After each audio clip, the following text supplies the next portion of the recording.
Hello and welcome back. This is a discussion of the Carolingians for the formation of Europe for Covenant College with Dr. Schlosser. We've just been looking at various barbarian kingdoms coming out of the post-Roman world, and today we're going to be looking at how a lot of these different traditions are coming together under a new family that's going to be coming to power in the Frankish area called the Carolingians. This will be another aristocratic family living among the Franks. They will be at first serving under the Merovingians, but then come to power themselves. You'll notice that the area that they come from is this area of Austrasia. That's just a province up here, sort of around there. It's not particularly important to see that, except to note that their territorial expansion is going to increase not only over old Frankish lands where the Merovingians had ruled, but beyond that as well. We'll also notice another difference between the Carolingians and that old ruling family that we looked at in the last video, the Merovingians, and that the Merovingians traced their lineage back to an old pagan mythological demigod. And the Carolingians have a very different situation going on here. And again, we're beginning to see a fusion of these different traditions that we've been looking at over the last several class periods. If you'll notice that one of the main ancestors that the Carolingians will begin their sort of ascent with is a man named Arnulf. It's a good Germanic barbarian name, but notice he's a Saint Arnulf. He's a Christian saint. And he had been bishop of the city of Metz. Metz had been an old provincial Roman city. And so we have these different traditions, the Christian saint, the barbarian Germanic name Arnulf, living in an old Roman town of Metz. And so the fusion of these different traditions are going to be seen here, even in the very family lineage, the story that these Carolingians are telling about themselves, already in stark contrast to those Merovingians who they will replace. The story of that consolidation of power is a long one, beginning all the way back in the 600s, and we're not going to trace all of the early generations of that, but over the course of several generations, these aristocrats are going to be serving the Merovingians in this role of mayors of the palace. This is sort of the right-hand man of the Merovingian king. If you want a sort of modern American analog, it might be something like the chief of staff to a political figure, someone who does sort of all the dirty work behind the scenes, so that the leader doesn't have to get their hands dirty. But what happens as the Carolingians are generation after generation filling this role as mayors of the palace, they begin to be seen as better leaders than the Merovingian kings themselves. And this comes out of that sort of warband barbarian social and political structure of the comitatus. And so often it will be the Carolingians leading the Frankish warriors out onto the battlefield instead of the Merovingian kings. And so the Frankish aristocratic warriors begin to become more loyal to the Carolingian mayors of the palace than to their Merovingian kings. And so this all culminates in the middle of the 700s with a man named Pepin. Now, the Carolingians are not especially creative in their naming structure, and so already you see Pepin here is the third. There's different ways that we have for keeping these people straight. Pepin is sometimes called Pepin the Short. I particularly like the French version of this. The French call Pepin le Bref. He's brief, he's short. And he's the son of Charles Martel, who was one of these mayors of the palace, and Charles Martel will have some significant success as leader of the warband. Charles will really kind of be manipulating the power instead of the Merovingian king. But Charles Martel doesn't press his claims too far. He is content to stay behind the scenes as the mayor of the palace.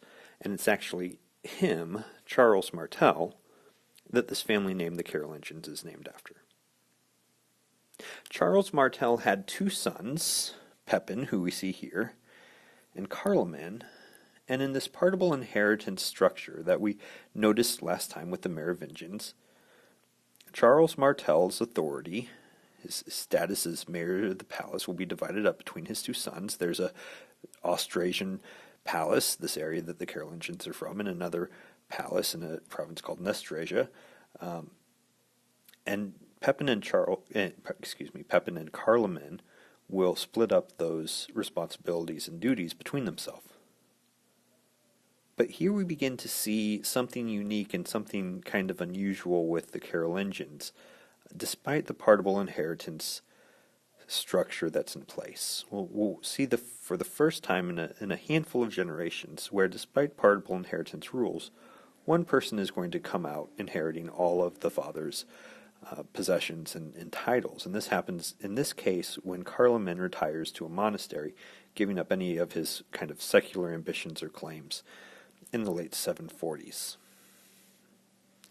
And so Pepin comes into power with all of this sort of behind-the-scenes authority that his father Charles Martel had, where it was really Charles Martel who had the authority and not the king. And so Pepin finds himself in a similar position. And so he writes a letter to the Pope, to the Bishop of Rome, asking about this sort of quandary: what should we do when someone who isn't the king has this sort of royal power? And notice Zacharias' response here in the early 750s. Zacharias says to Pepin, better to call him king who had the royal power rather than him who did not. This is essentially a blank check.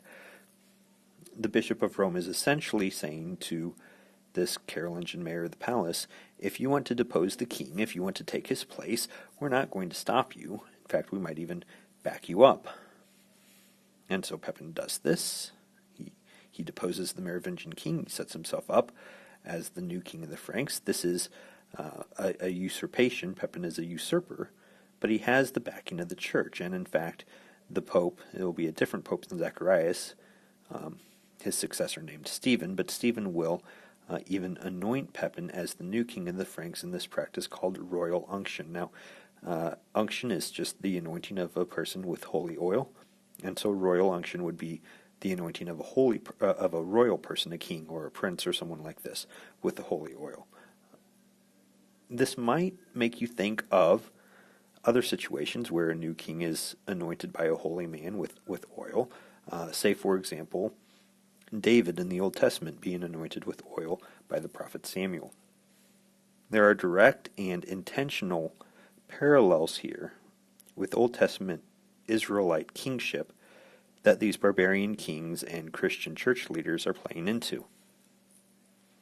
The Christian church, the Roman church, has a reason or several reasons to do this, and one is that the authority, the lands, the power of the Bishop of Rome in Italy had been threatened by another barbarian group, the Lombards. And traditionally, up through the 500s and 600s, the Bishop of Rome had looked to the Byzantine Empire, that old Eastern Roman Empire centered in Constantinople, for help, for military aid, for political help, for financial help. But the Byzantine Empire, by the middle of the 700s, was busy with a number of other things, with the growing threat from the south, from this growing new religion of Islam. There were political and theological controversies within the Byzantine Empire. The Byzantine Empire wasn't really in a position to help the Bishop of Rome here in the middle of the 1700s. And so some scholars have seen this as a significant shift away from the Mediterranean, away from traditional Roman centers of power centered around the Mediterranean, to Northern Europe, and specifically to the Franks.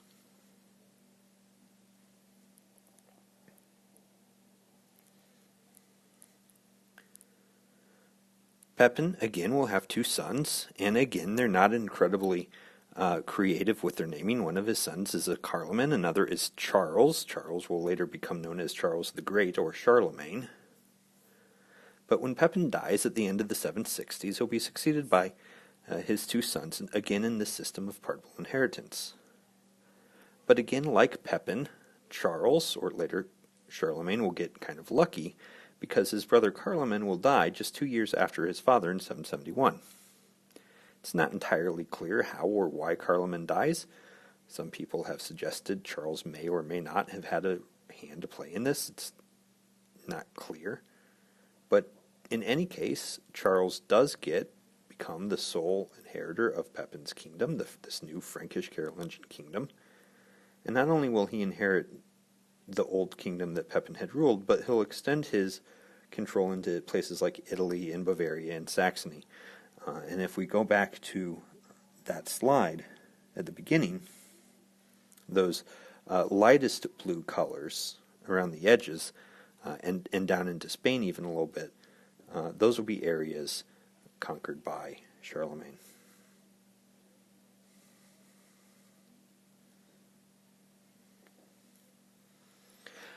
Beyond territorial and military advances, Charlemagne will sponsor and patronize a series of cultural reforms as well. He will issue a series of documents trying to increase and improve education throughout the kingdom. There are reasons for this. Largely, and in significant ways, Charlemagne is relying on the Christian church leaders, priests and bishops and abbots and monks, to help maintain and control the kingdom. This is nothing new. We've seen how barbarian leaders had been reliant on and codependent on church leaders throughout the early Middle Ages, and Charlemagne is continuing this. But it's important for Charlemagne that these church leaders can read and write well, because one of the more prominent ways that church leaders are leading their congregations and leading the people under them is through worship and church activities. And an important way that you do that is through reading and understanding and teaching of the Bible.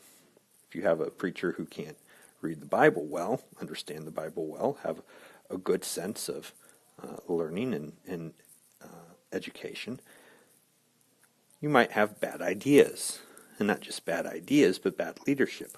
And so as Charlemagne is dependent on these church leaders throughout the kingdom on the ground in these various locales to maintain order and control in the kingdom, he sees education as a really important way of doing that.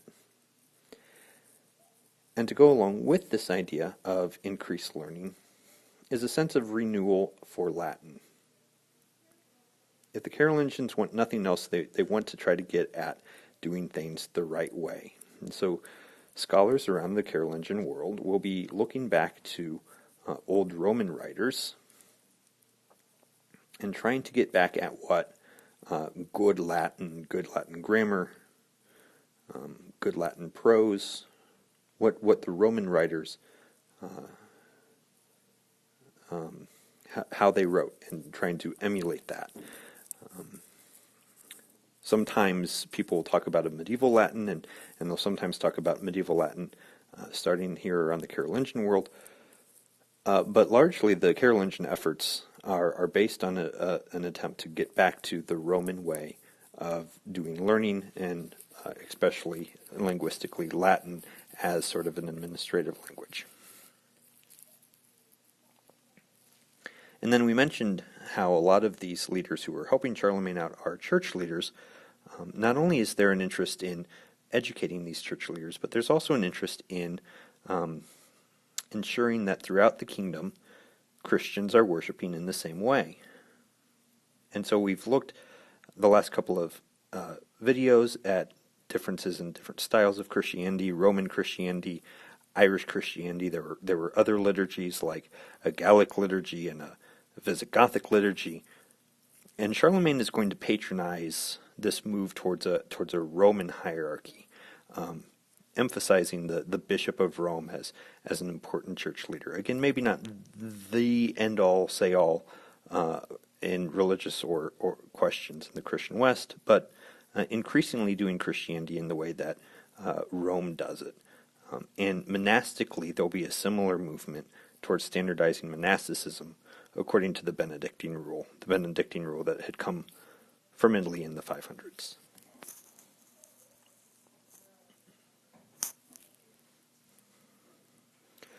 So you'll notice here some similarities to things that we've been talking about in other ways, particularly this connection between the Frankish king, in this case Charlemagne, and the Bishop of Rome. We mentioned that in the last video with Clovis, the Merovingian king, the establishment of this Franco-Papal alliance or Franco-Papal relations. And this continues through the 600s and 700s to the end of the 700s. We noticed that Pepin had a good relationship with the Bishop of Rome. And it was in response to the Lombards that the popes are eager to support the Carolingians. And this Lombard threat continues through the 770s and even into the end of the 790s. And Charlemagne is happy to give the bishops of Rome aid, knowing that sort of there's a return for that. And so on Christmas Day in the year 800, Leo III crowns Charlemagne emperor. And this is significant. This isn't a return to the Roman Empire. There's some debate about whether or not we should consider this the Holy Roman Empire, but it is significant. This is the first time we've had an emperor in the West in over 300 years. The emperors in Constantinople may not have the best opinion about this, somebody else claiming to be an heir to the Roman Empire, but it is something new. It is something different than what we've been seeing here in the West over the last few centuries. But remember that these Carolingians, just like their Merovingian predecessors, theoretically practiced this idea of partible inheritance. It had only been because Pepin's brother Carloman retired to a monastery, and Charlemagne's brother Carloman died relatively early, that the empire had, or the kingdom and later the empire, remained in the hands of one person. Charlemagne is not different than this. He anticipates that the kingdom will be divided. In 806, Charlemagne is getting on in years. He understands this. He draws up a division of the empire between his three sons at the time, Charles and Pepin and Louis. Again, those names are not incredibly creative, but they're family names that they use. But of those three that are supposed to inherit different divisions of Charlemagne's empire, only Louis is alive when Charlemagne dies. And so Louis inherits the whole empire, and his reign there you can see is from 814 to 840. Louis is, again, because there's a lot of other Louis in this family, and Louis who are French kings, we refer to this Louis particularly as Louis the Pious. And he's ruling there for some 25 years. Louis sometimes gets a bad rap. It's a little bit difficult to make a name for yourself after your father is someone like Charles the Great. That's sort of a tough act to follow. And so sometimes Louis is seen just as that. There's a relatively recent collection of essays on Louis the Pious, and the title of the book is Charlemagne's Heir, right? Not even his own name, but seen in sort of the shadow of his father. And that book even tries to rehabilitate Louis, tries to reshape our thinking about him in maybe a more positive light. But understanding that traditionally we tend to think of him sort of living under the shadow of his father.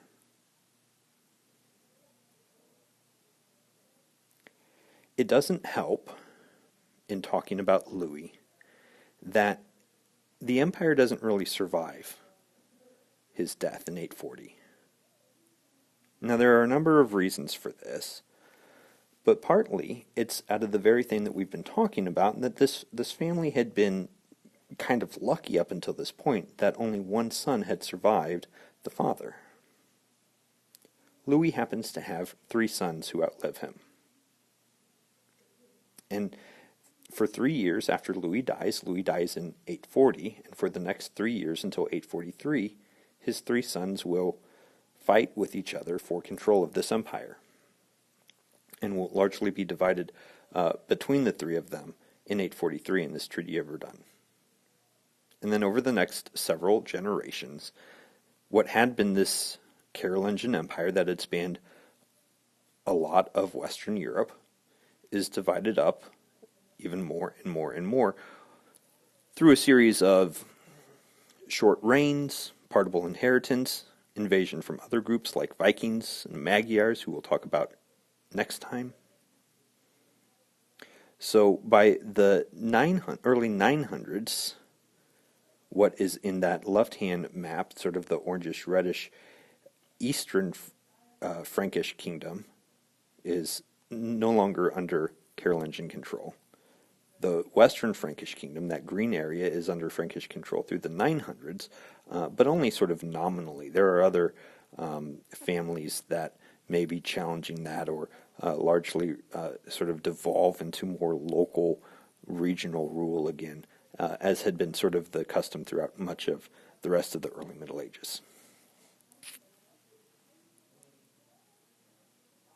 So that's what I wanted to say today about the Carolingians. As I said, next time we'll be looking at some more invasions from outside groups that are challenging this new growing sense of what it means to be European, that the Carolingians had done a lot to kind of coalesce. But I hope you have enjoyed this video, learning a little bit more about the Carolingians. Let me know if you have comments or questions. I'd be happy to address those. And I'll see you next time.